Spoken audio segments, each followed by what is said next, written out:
कराची की judicial complex central jail ने मारूफ अदाकार के बेटे साहिर हसन से मनशियात बरामदगी के मुकदमे में मुलजिम साहिर हसन के जिस्मानी रिमांड में एक रोज़ की तौसी कर दी है।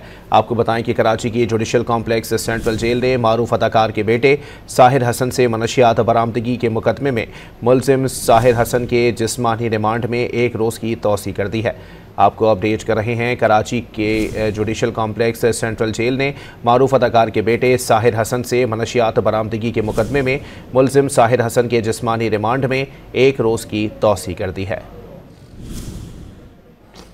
मजीद जानते हैं डॉन न्यूज़ के नुमाइंदे शफी बलोच से। शफी, तफसीलात से आगाह कीजिएगा।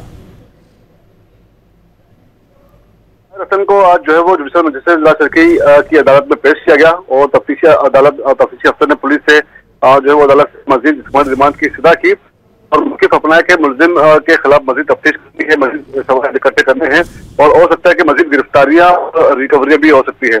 तो लिहाजा मुलजिम जिस्मानी रिमांड दी जाए और पर जो है वो मुलजिम के वकील ने इसकी मुखालफत की और बताया कि मुलजिम के खिलाफ अब तक कुछ साबित नहीं हो सका, लिहाजा मजीद जिस्मानी रिमांड न दी जाए।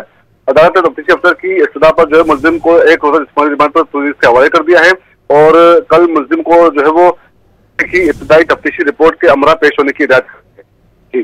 बहुत शुक्रिया शफी।